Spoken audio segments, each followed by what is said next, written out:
Bueno, muy buenas noches. En este día tenemos la grata compañía de el doctor Sergio Quintero Hernández, nuestro presidente de FEMECOT, y al doctor Leonardo López Almejo, quien nos va a hacer una charla sobre el manejo de las fracturas de escafoides, que como ya lo hemos comentado, pues es un tema muy, muy amplio. Le voy a ceder la palabra al doctor Sergio, que nos va a hacer el favor de darnos unas palabras para iniciar esta plática.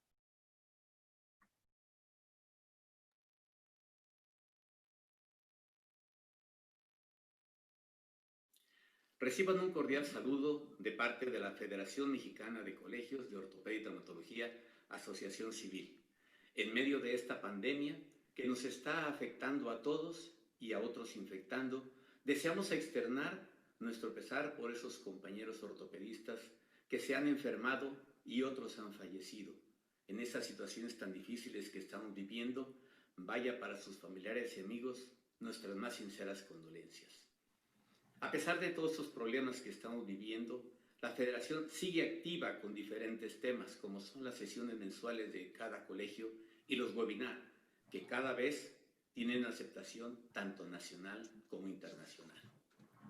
Es bien sabido por todos ustedes que debido a esta pandemia y tratando de evitar riesgos mayores a toda nuestra congregación, nos vimos en la necesidad de transferir nuestro 31º Congreso Mexicano de Ortopedia y Traumatología Monterrey 2020, el cual se llevará a cabo en la misma sede de Monterrey, Nuevo León, los días 20, 21 y 22 de octubre de 2021. La Federación se dio la tarea de cubrir ese espacio que teníamos destinado para el Congreso, por lo que se tomó la decisión de actualizar, innovar y organizar el primer Congreso Internacional Virtual FEMECOT 2020. Este Congreso Virtual lo tendremos los mismos días programados que se tenían, miércoles 28, jueves 29 y viernes 30 de octubre 2020. Nuestros comités científico y editorial, con sus 14 módulos que lo integran, han desarrollado un programa científico con la actualización de todos estos temas. Contando con la participación de más de 120 profesores nacionales e internacionales, 14 módulos, 4 salones simultáneos, conferencias magistrales, discusión de casos clínicos y muchas más temáticas que se analizarán y discutirán virtualmente en el lugar en que te encuentres. Deseamos invitar a toda la comunidad de ortopedistas y traumatólogos del país a vivir esta fiesta académica y científica. Al inscribirse a nuestro primer Congreso Internacional Virtual FEMECOT 2020, se les enviará una clave para ingresar gratuitamente. Nos dará mucho gusto compartir con ustedes esta nueva etapa donde aprenderemos juntos a reunirnos virtualmente y seguir contando con la academia necesaria para la actualización, compromiso fundamental de la Federación. Y para finalizar, no olvidemos seguir cuidándonos por nosotros, por nuestra familia y por la comunidad. Muchas gracias, todos somos FEMECOT.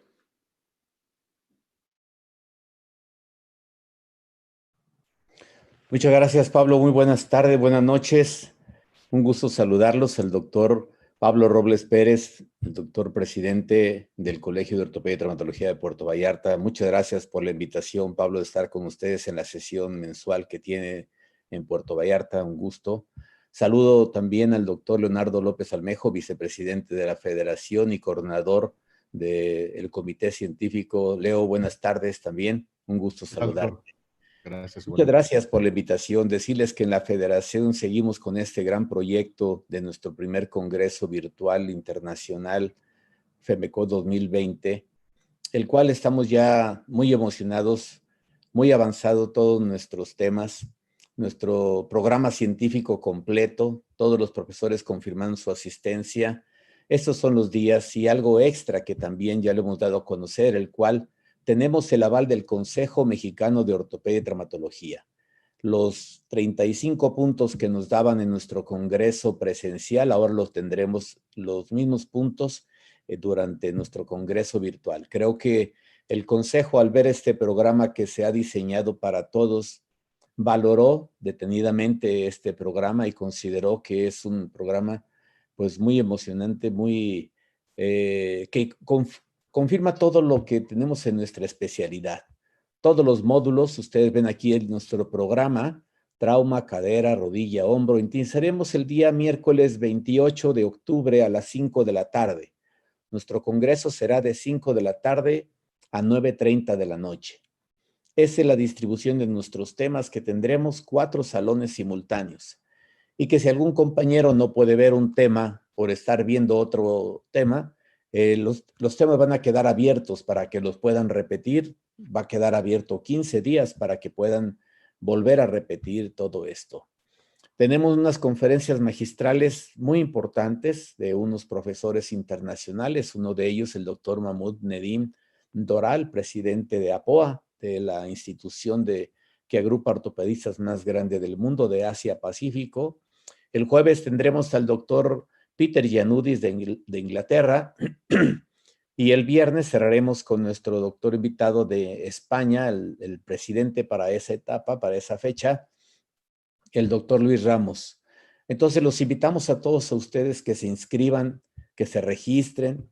Es gratuito nuestro congreso virtual, es para que todos lo puedan aprovechar y aparte el puntaje que se ofrece.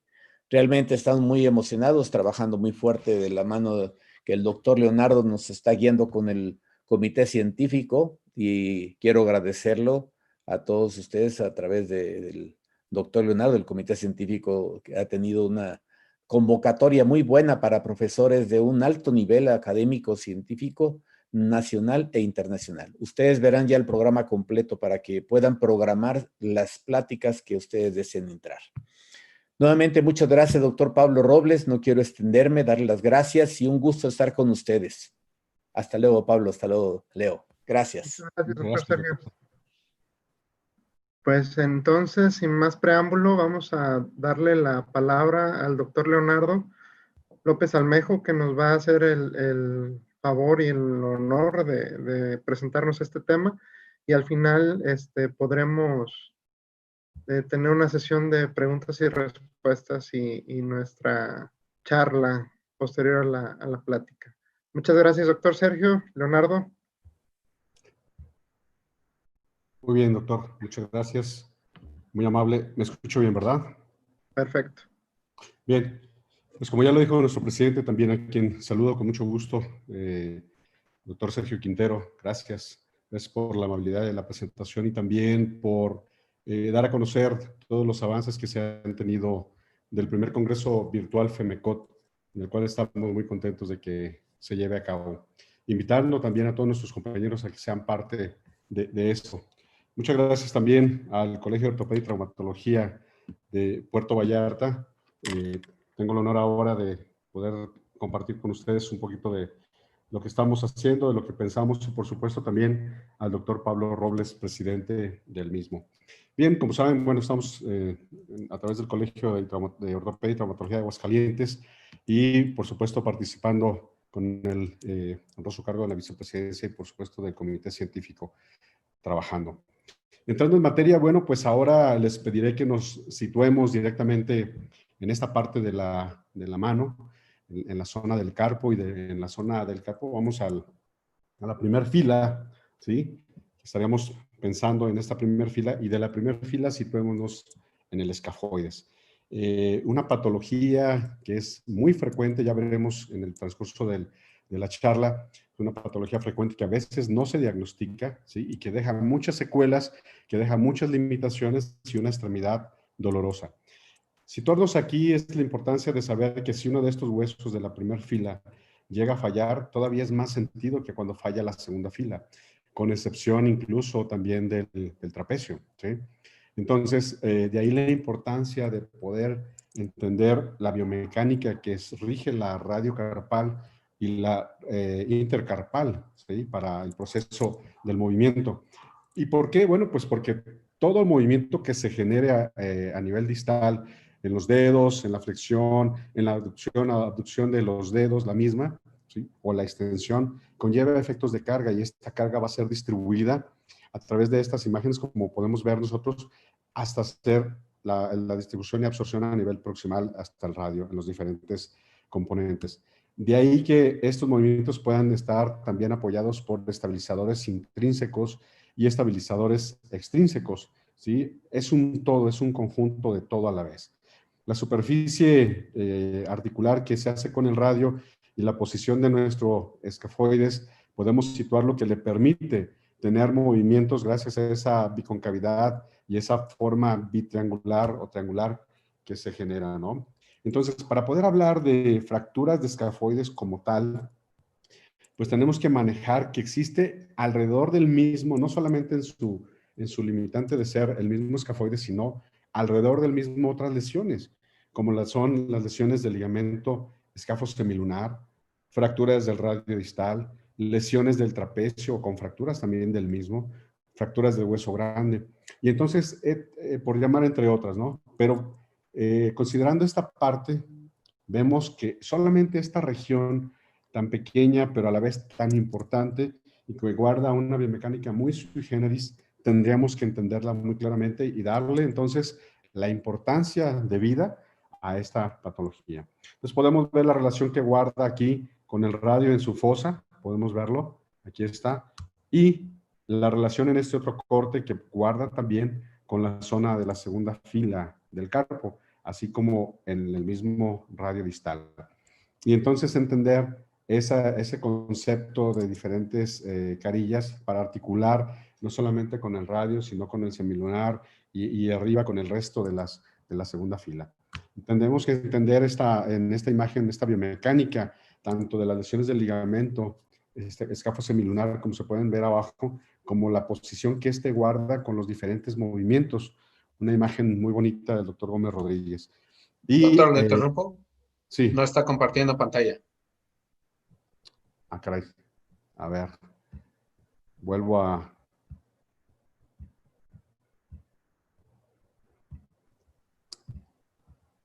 A ver, ahí, Luis. ¿Ahí estamos bien, ingeniero? Listo, ya se ve. Sí, ya Sí, se ve, decía. no se veía. Disculpen. Bueno, entonces tiendo a regresar que existen estabilizadores tanto intrínsecos como extrínsecos y la relación que guarda, ¿sí?, en esta superficie articular del radio y esa biconcavidad y ese efecto triangular que el mismo radio tiene hacia la zona del escafoides. Les decía en este momento, si nos situamos aquí en estas fracturas, y para hablar del mismo, tenemos que comprender que existen diferentes patologías alrededor del mismo escafoides y que esta zona es una zona tanto biomecánica como esperada por patologías muy sui generis. Tan así que podemos tener la lesión del ligamento escafo-semilunar, la lesión del mismo semilunar, lesiones o fracturas del hueso grande, lesiones o artrosis también del trapecio, ¿sí?, fracturas del radio distal o fracturas únicamente tipo 4, que es como estiloides del radio, que conllevan a alterar este punto anatómico y biomecánico. Y entonces poder entender la relación que tiene, como podemos observar, no solamente con la primera fila, con el resto de la primera fila, sino con la segunda y con el radio distal en sus diferentes modalidades. Y vemos aquí la forma o el efecto de las carillas que el mismo escafoides pueda tener. O como decía, cómo se comporta el escafoides de acuerdo a sus ligamentos, ¿sí?, y cómo en la relación que tiene con el resto de la fila y con la segunda fila, en esta imagen que es muy bonita del doctor Gómez Rodríguez.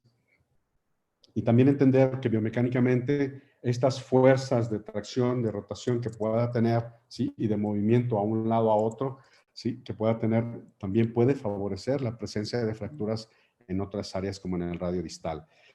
Hablando ya de lleno, es una patología que se da más en la población joven, en la población activa, ¿sí?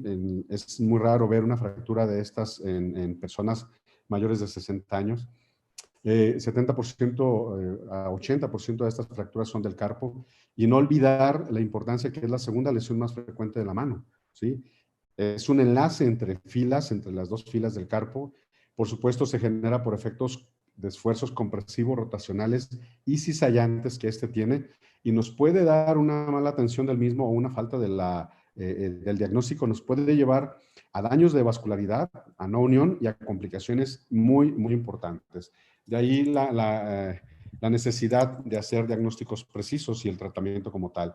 Y en no unión habla de alteraciones de la cinemática, con una degeneración progresiva, un problema que conocemos como SNAC, y esto nos sugiere tener diagnósticos oportunos, con la necesidad de una fijación rígida, ¿sí? Y que afortunadamente la fractura más común es la lesión transversa, pero también tenemos aquella fractura temida que es la más inestable, como lo es la fractura oblicua, y podemos ver en las imágenes que muestro en esta imagen. Decíamos también, es una patología que puede ir hasta 36 por cada 100,000 personas por año, más frecuente en hombres, ¿sí? Entre la segunda y la tercera década de la vida. Como decíamos también anteriormente, es una de las más frecuentes de las fracturas del carpo. Entonces, el 70% de estas fracturas pueden afectar afortunadamente la cintura o el tercio medio del escafoides, que es una de las zonas con vascularidad que nos va a permitir. Desafortunadamente, el 20%, que es un porcentaje elevado, se presenta en el polo proximal, y ahí tendríamos que sufrir un poco porque se puede presentar muchas complicaciones por la falta de vascularidad que este tiene, y hasta el 10% en el polo distal. Tendríamos que recordar rápidamente una pasada de anatomía, dónde está situado, en la relación que tiene, pero sobre todo entender que el 80% de este escafoides tiene un recubrimiento de cartílago, ¿sí? Vemos aquí la cara palmar, la cara radial, dorsal y ulnar también a la vez. Y que existen diferencias en tamaños tanto en hombres como en mujeres, y en dimensiones tanto a lo largo como a lo ancho, y que sin duda guarda inserciones ligamentarias como el interoso escafolunar, el radio escafogrande, el trapecio escafoideo y el escafogrande también. Entonces, insisto mucho, darle un poco más, como cirujanos ortopedistas, la importancia que este hueso tiene. Y aquí vemos algunos de los ejemplos de los ligamentos de mayor importancia que tenemos a través del carpo. Y la forma en cómo puede situarse, como decíamos anteriormente, vean ahí haciendo una lesión del ligamento escafosemilunar, la forma que este guarda y la relación con el semilunar mismo. Claramente sabemos que su irrigación principalmente viene de la arteria radial a través de la rama superficial palmar, ¿sí? Y que deriva algunas ramas dorsal carpiana, y que esta conlleva en ese sentido de retrógrada esa vascularidad que tiene, ¿sí? Algunas ramas dorsales, el 70%, 80% lo genera a través de la arteria radial, y algunas palmares que deseamos, o el 20, el 30%, sobre todo a nivel de la tuberosidad del escafoides a través de la arteria palmar superficial. Aquí vemos otra imagen, la relación que tiene como tal y ese sentido retrógrado. Y aquí me gustaría que guardaran esta imagen en su cabeza para entender el por qué puede llevarnos a muchas complicaciones de falta de unión por esta vascularidad tan precaria que tiene a nivel proximal, a nivel del polo proximal. Entre más distales, pues lógicamente la vascularidad es mayor, como lo mencionábamos anteriormente. Y bien, el mecanismo de lesión, principalmente caídas, ¿sí? En este plano, codo extendido, decíamos con más de 90 grados de flexión de la muñeca, conlleva a este tipo de fracturas, también a luxaciones del semilunar, ¿sí? Y a fracturas, sobre todo a nivel del carpo. Cuando es el nivel por menos, en gradaje por menos de 90 grados, podemos esperar principalmente fracturas de radio distal o fracturas de antebrazo. Y bueno, como ven aquí en esta imagen, podemos entonces nosotros tener sospechas de lesión, principalmente en quiénes, en dónde, ¿sí? Y deseamos claramente el tipo de nivel que se puede estar generando cuando hacemos qué tipo de actividad. Entonces tenemos que preguntarnos nosotros y responder. Primero, ¿existe o podrá existir una fractura? Y después, si esta fractura existe, ¿está in situ o está desplazada? Si es una fractura, ¿qué tendremos que saber? Bueno, pues radiografías simples. Cuando son transversas, todo el mundo las diagnostica, ¿sí? Una imagen clásica, característica, pero también tenemos que saber que no basta tener una PA, ¿sí? Para ver una fractura claramente de escafoides y entenderla. Podríamos tener una serie de escafoides, que es una PA, una lateral, ¿sí? Una lateral con 10 grados de flexión del codo, ¿sí? Vean, con desviación cubital, que nos puede presentar claramente las fracturas, principalmente cuando son a nivel medio, transversos, las lesiones principalmente, o podemos tener aquellas oblicuas supinadas, ¿sí? Que podemos observar de esta manera, o las oblicuas pronadas, sobre todo a nivel del cuello, podemos tener estas imágenes que nos pueden presentar, ¿sí? algunas con, por ejemplo, la clásica AP que todos creemos con desviación cubital que nos puede dar imágenes claras, sí, es una forma de hacerlo, sí, pero polo proximal. Pero ¿qué sucede con aquella tuberosidad del escafoides o la cresta dorsal? Es común que no la podamos ver y son fracturas que también se presentan ahí. ¿Qué veremos en las oblicuas semipronadas? Sobre todo a nivel de la tuberosidad, claramente que en otros lugares, no, en otras imágenes o radiografías no podríamos ver, ¿sí? También podemos ver algunas de la cintura del escafoides, sobre todo cuando estas están desplazadas, pero en el resto no, porque tenemos una sobreposición, ¿sí?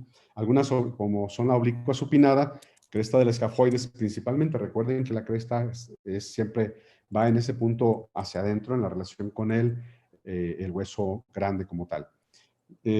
Los rayos X es una de las herramientas que más utilizamos, pero también tienen una limitante. Como decíamos, este pequeño hueso tiene una variante de fracturas que tenemos que conocer y contemplar. De ahí la necesidad de poder sugerir toda esta gama de estudios radiográficos y saber que tenemos hasta un 70% de sensibilidad. Entonces, realmente podemos, si tenemos una sospecha clínica de fractura, sin evidencia radiográfica, ¿qué necesitamos hacer? Inmovilizamos, voy a otro estudio más confiable, reviso la literatura, ¿qué hago, no?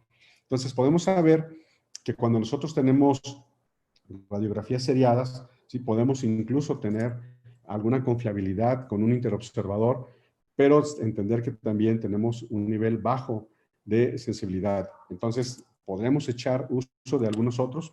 Se ha hablado de la gammagrafía, que tiene una sensibilidad alta, pero realmente una especificidad que puede oscilar entre el 60 y el 95%.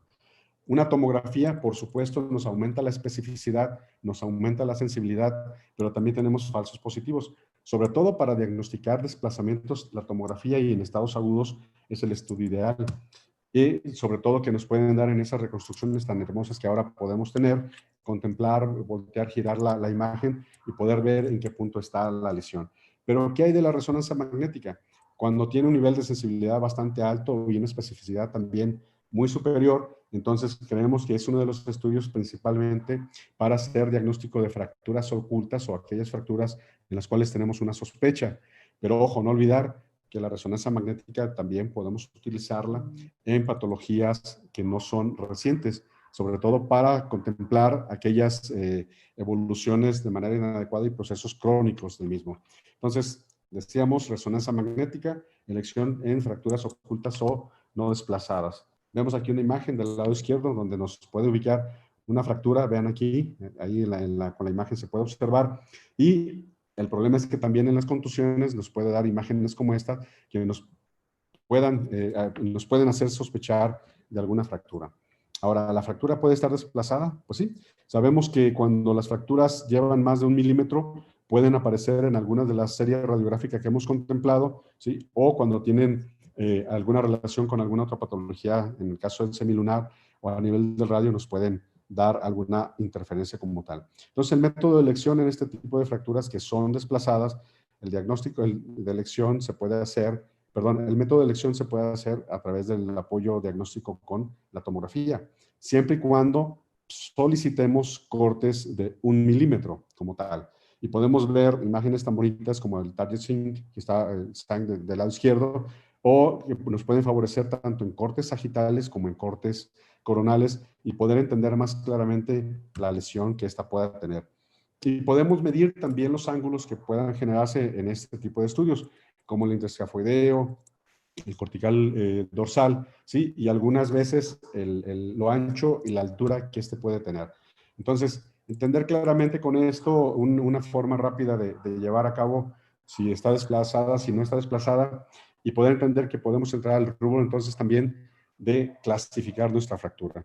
Que como nosotros sabemos, pues es un dolor de cabeza porque existen aquellas clasificaciones basadas en la localización de la fractura, como las que podemos ver aquí, que desde el 54 Boller propuso hasta el 2007, tanto de AO, ¿sí? O aquellas clasificaciones basadas en el desplazamiento y de la estabilidad de la fractura, mismas que Weber, Herbert, entre otros, García Lías ha propuesto.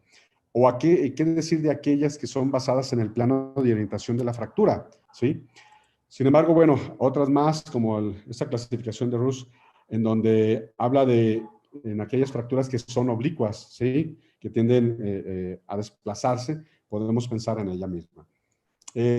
A un servidor y a nuestro grupo les gusta trabajar con la clasificación de Herbert Fisher.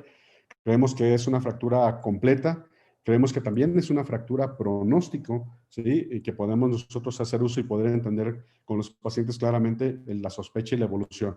Como aquellas que son de tipo A, que son fracturas agudas, estables, del tubérculo o incompletas a través de la cintura, ¿sí? Aquí vemos una de polo distal, ¿sí? La A2, una fractura que es incompleta, que claramente podemos manejarlas de manera conservadora. Aquellas que son tipo B, como la B1, que es una fractura oblicua, distal, las B2 con fractura de la cintura, la 3, que ya es una completa, pero del polo proximal, y la 4, que puede llegar a ser una fractura de luxación transescafo perilunar del mismo campo. Vemos un ejemplo, las B1, una distal oblicua, perdón, ¿sí? Una B2, que es la transversa, una de las más comunes. La B3, un poquito temidas, la del polo proximal.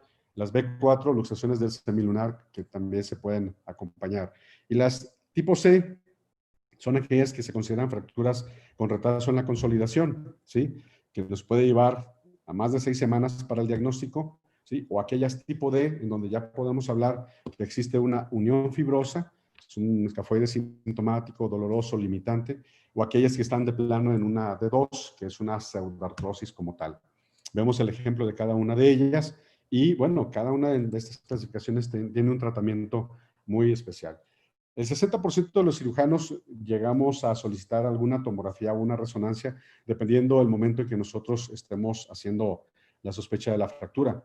Hasta un 40% llega a definir un tratamiento conservador cuando son estables, pero el 33% puede optar por una fijación percutánea cuando son estables, pero a nivel de la cintura escafoidea.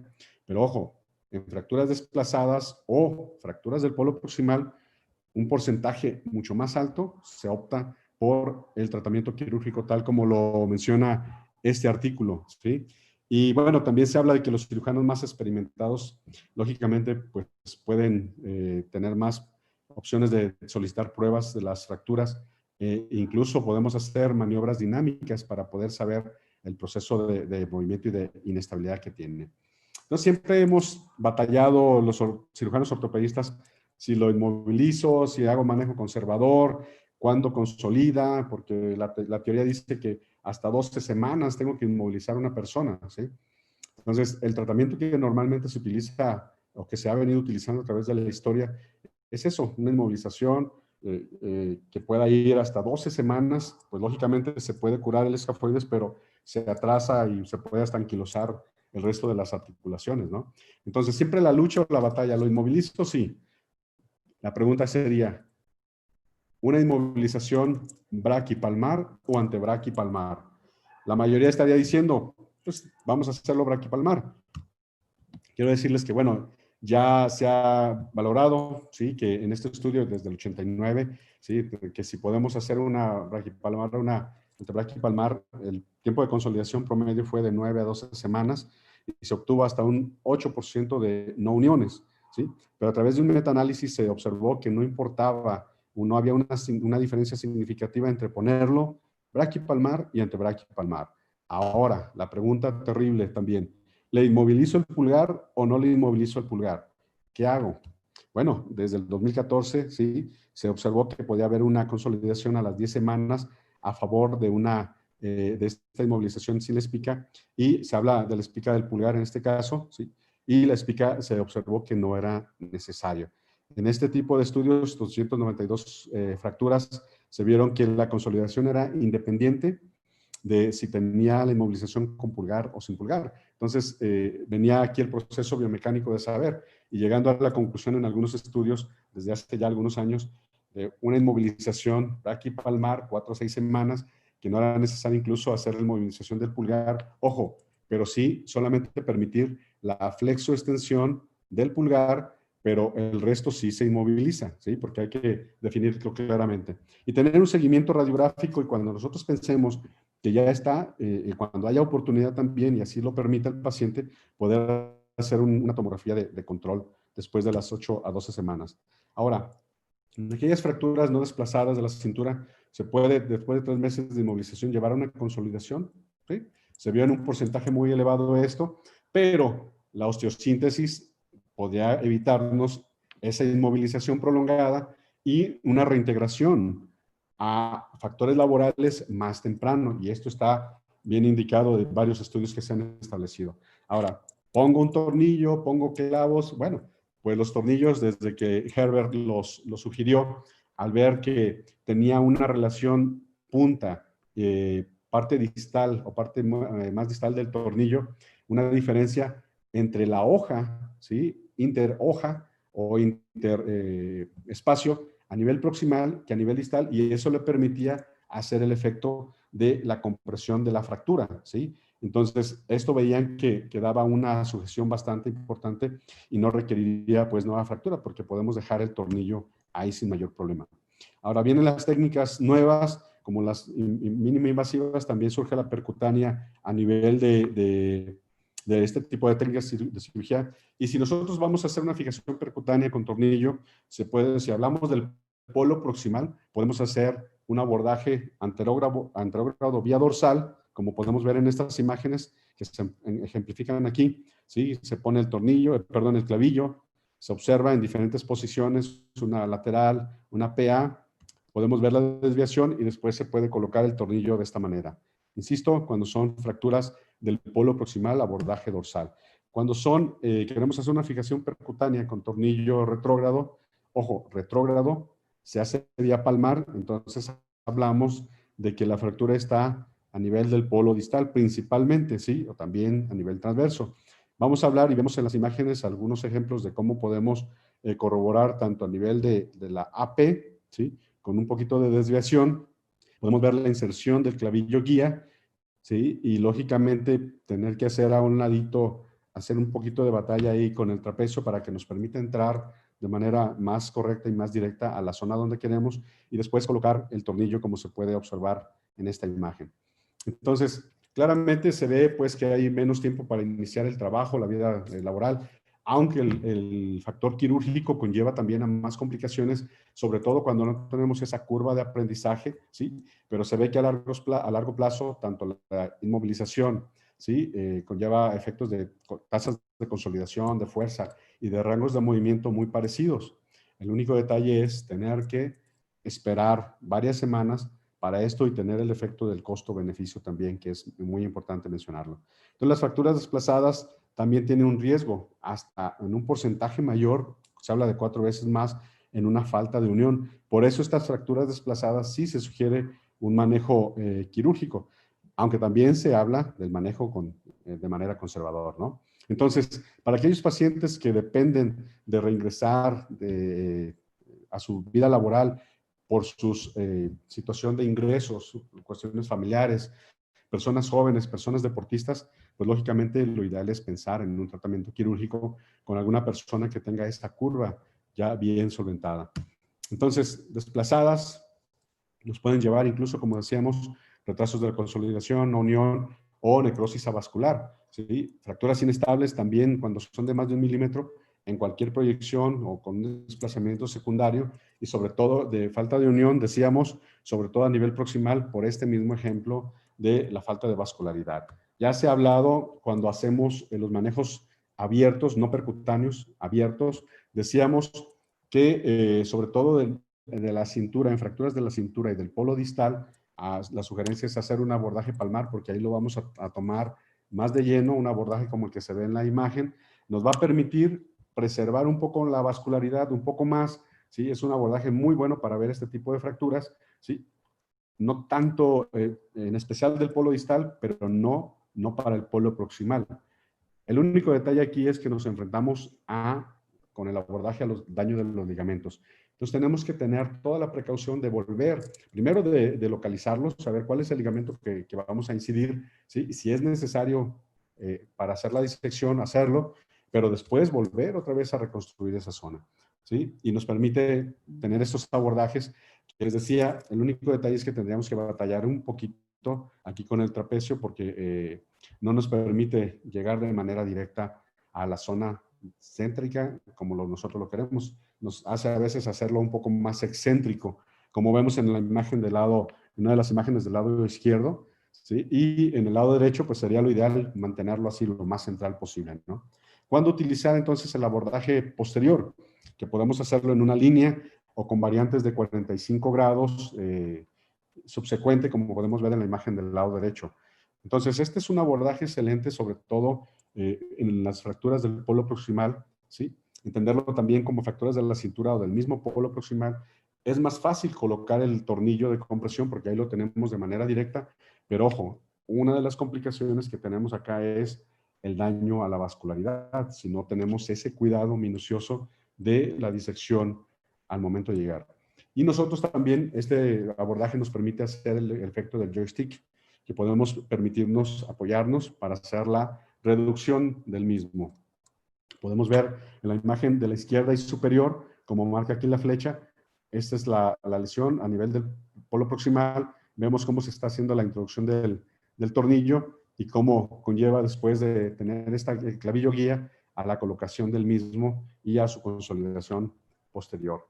Entonces, siempre pensar en el tipo de fractura, si son una B2, volar dorsal, si es una B1, abordaje dorsal como tal. ¿Qué sucede en aquellas fracturas de luxaciones transcafo perisemilunar? Pues esta es una lesión más complicada que no solamente nos va a llevar a pensar en reducir la fractura del escafoides. Tendríamos que pensar también en utilizar clavillos para mantener la posición lo más adecuadamente posible del carpo, ¿sí? Del resto del carpo, y por supuesto anclaje para, ¿sí? Poder darle estabilidad con nuestros ligamentos a esa región, ¿sí? Vemos en esta imagen una fractura del polo proximal, como mencionábamos anteriormente. Y aquí los abordajes que les sugiero, tanto para a nivel palmar, qué fracturas vamos a tratar, o aquellas de abordaje dorsal, cuáles son las fracturas que sugerimos tratar con el mismo para tener menos efecto de complicación. En cualquiera de los dos podemos tener complicaciones, pero también la disección minuciosa es lo que nos puede llevar al éxito o al fracaso de esto. ¿Cuál tornillo utilizar? ¿Cuál es el que más podemos que cumpla con el efecto biomecánico, con las diferentes marcas que ahora las casas comerciales nos ofrecen? Bueno, los médicos tenemos la necesidad y la obligación de saber de qué material está hecho, qué aleaciones tiene, por qué, y la forma, les decía yo, la separación en milímetros que tiene la punta o a nivel proximal interhoja para saber el nivel de grado de compresión que esto me va a generar. Existen muchas marcas en el mercado, ¿sí?, que cada uno puede escoger a su necesidad de acuerdo al paciente. ¿Qué sucede de aquellas fracturas que ya entraron en la clasificación C y D, que hablamos de retrasos de consolidación, que hablamos en una unión fibrosa, como en el lado izquierdo, podemos observar en esta imagen el punto de separación, o aquellas pseudoartrosis, como se ve en el lado derecho, muy clara y muy marcada, ¿no? Entonces podemos hacer diagnósticos, tanto apoyándonos como con radiografías, pero insisto, podemos también trabajar si pensamos con apoyos de la tomografía o incluso, como ya es un efecto tardío, de una resonancia magnética. Ahora, es sintomática, está desplazada, tiene ese defecto óseo, ¿aún persiste la vascularidad o tiene un daño? Vean aquí en esta imagen del lado izquierdo, hay un desplazamiento, también hay un defecto óseo en el lado derecho, que es importante entenderlo para poder reconstruir, ¿sí? A mayor defecto óseo, por supuesto, es más inestable, nos puede conllevar a más daños de la vascularidad y, por supuesto, a presentar esos problemas como los conocemos de las complicaciones como el DISI, ¿no? A menos defecto óseo, por supuesto, también menos daño y más fácil poder hacer la atención y el tratamiento de esto. Vemos algunas otras imágenes con desplazamientos volares, esta imagen, un desplazamiento dorsal, y si queremos evaluar la vascularidad, nos podemos apoyar muy claramente en la resonancia magnética, sobre todo en T1, que nos puede dar una intensidad baja o una hipointensidad, que nos puede orientar a pensar, ¿sí?, en que ese fragmento esté sufriendo. Recuerden, sobre todo, fracturas del polo proximal, y que nos puede dar una especificidad bastante alta. Vean aquí la imagen de la izquierda en ese polo proximal, y en el lado derecho, en el centro, podemos ver también ese daño que nos puede entonces claramente mostrar una resonancia magnética. Voy avanzando. Entonces, pensando el tipo de abordaje, el tipo de vía, cuál es lo que podemos nosotros utilizar si puedo yo analizar en un abordaje palmar, como en este caso, en este ejemplo, ¿sí? Una no unión de la cintura, podemos, sobre todo en aquellas personas jóvenes, ¿sí? Que aunque sea joven, vean el lado izquierdo cómo incluso empieza a haber cambios. Ya vemos que ese metabolismo óseo está haciendo un cambio por falta de unión, pero podemos pensar de primera instancia, ¿sí? En poder utilizar un injerto, compactarlo lo más posible y, por supuesto, colocarle un tornillo que nos favorezca ese nivel de compresión y esto pueda llegar a ser suficiente. ¿Qué sucede cuando utilizamos un abordaje dorsal en este tipo de complicaciones? Insistir, el polo proximal que pueda decirnos que no sea un proceso muy viable. Podemos ver aquí el efecto, hacemos el abordaje, la disección, localizamos el punto de lesión, ¿sí? Se puede también pensar en llevar un injerto que pueda ser un injerto vascularizado del radio, de la zona del Lister, que puede también favorecer al colocarlo inter, ¿sí? En el hueso y que pueda ser suficiente para que reactive un poquito esa vascularidad. Aunque aquí estamos hablando lógicamente de ya un tratamiento más minucioso con características microquirúrgicas. ¿Qué pasa ya en las complicaciones como el SNAC? ¿Sí? ¿Qué sucede aquí? Bueno, anteriormente se utilizaba mucho, ya ahora afortunadamente en nuestro país no se utiliza mucho la estiloidectomía y no es satanizarla como tal, es un tratamiento que llegó a ser indicado y era bueno en aquel tiempo. Ahora tenemos otras opciones que podemos utilizar y tratar de evitar la estiloidectomía. O sea, el radio guarda una peculiaridad muy importante que hay que resguardar ahí. Que en este caso, ahora lo que podemos sugerir es retirar esa zona de lesión, como se ve aquí en la imagen, y hacer una artrodesis de 4 esquinas, que podemos utilizar mismos tornillos de Herbert, e incluso clavillos, con el riesgo pues de que esto se nos pueda aflojar, que no dan la estabilidad necesaria, o también ya existen aditamentos importantes que nos pueden ayudar. Pero la importancia de aquí de saber de una artrodesis de 4 esquinas es entender que la zona de la fosa del semilunar esté sana. Esa es una de las características para poder hacer una indicación de una artrodesis de 4 esquinas. Ahora, ¿podemos llegar hasta el punto de una artrodesis de muñeca? Pues sí. Los problemas tan serios ya como los que hemos hablado, un SNAC avanzado, bueno, ya un SNAC como tal solo lo es, pero si nosotros tenemos un proceso con desorganización del carpo como un tipo 3, un tipo 4, pues ya estaríamos pensando incluso brincarnos hasta una artrodesis de muñeca que puede estar lógicamente indicada. Y recuerden que la artrodesis de muñeca va por la vía dorsal del radio hacia la base del tercer metacarpiano. Y sobre ese punto anclar, y lógicamente hay que hacer el retiro de todas las zonas, las carillas articulares para que efectivamente esto haga un contacto y no olviden también utilizar injerto de hueso. Conclusiones, o como decimos ahora para llevar a casa. Entender que realmente, como decía yo al principio, el escafoides tiene una situación biomecánica muy especial, muy peculiar, ¿sí? Muy particular, pero sobre todo la vascularidad. Al contemplar que es uno de nuestros huesos que tiene una irrigación retrógrada, pues tenemos que contemplarle y darle toda la atención clara y oportuna, ¿me explicó? La resonancia magnética nos permite diagnosticar fracturas ocultas cuando tenemos esa sospecha o en problemas crónicos nos puede dar a entender el estado de vascularidad que guarda, ¿sí? mi hueso o mi fragmento. La tomografía sobre todo nos apoya para definir desplazamientos, ¿sí? Y son más utilizadas en momentos agudos. Y siempre la osteosíntesis se sugiere para evitar estas complicaciones, sobre todo en fracturas desplazadas y o del polo proximal. Pero no olviden que una buena osteosíntesis puede ser, por mucho, muy favorable para un paciente, pero una mala osteosíntesis puede generar bastantes complicaciones, hasta una necrosis por lesión vascular del mismo. Más frecuente en gente joven, activa, y no olviden también, es una lesión más común de la mano.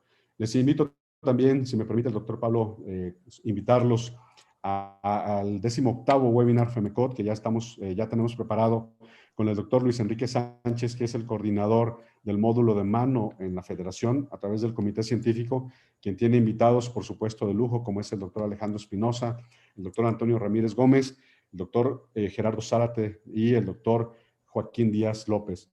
Los invitamos el día 8 de septiembre, igual a las 8 de la noche, estaremos transmitiendo para ustedes este webinar. Y como ya lo comentó nuestro presidente, el doctor Sergio Quintero, bueno, recordarles el Congreso Virtual FEMECOT 2020, que será gratuito para todos los compañeros ortopedistas, tanto nacionales como internacionales, y estamos trabajando de manera intensa para que este sea un gran evento para todos ustedes.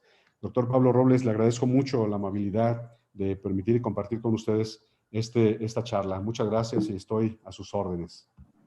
Sí, muchísimas gracias, Leonardo. Aquí yo quiero hacer fehaciente lo que no había visto y estoy apreciando, pues lo que tu apoyo a la academia se me hace muy importante, y la FEMECOT.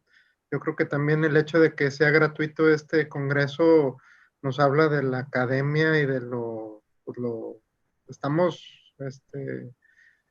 casados con la educación continua, ¿verdad? Que es algo que nos hace, yo creo que a todos los ortopedistas grandes que siempre buscamos mejorar, y no somos nada egoístas con el conocimiento. Eso es muy raro en todas las demás especialidades.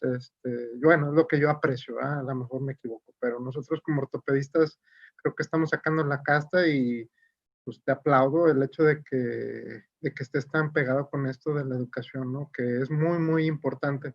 Muchísimas perlas nos has dado el día de hoy. Yo quisiera hacer una pausa para poder dejar esta pues plática tan hermosa grabada, y que todos la podamos apreciar más en privado, y poder pasar a la sesión de preguntas y respuestas ya con un público un poquito más pequeño, para vía de que no haya para que se puedan completar las dudas, ¿no? Yo también quiero hacer algunos comentarios. Déjame le comento esto, ¿no? Con gusto.